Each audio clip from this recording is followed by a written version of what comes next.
Приятели, здравейте! Имам едно уникално свидетелство. Ето един мой приятел, който е до мене.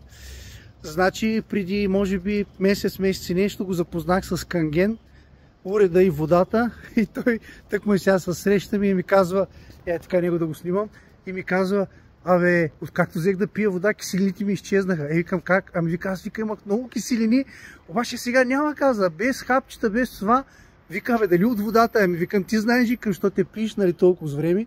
А имам един мой приятел, който вкара уреда Панайот Киров, той от 12 години пи хапчета за киселини, рефлукс и високо кръвно. Всеки ден съм пил и аз хапчета преди. Да. Докато се запозная с водата Канген и наистина това нещо вече не съществува за мене. Храня се, ям каквото искам и се чувствам много по-добре. Това нещо ме пълни с енергия. От тая тежка работа, която ние Строителството и всеки ден работим железа, аз се чувствам, все едно съм 10 години по-млад.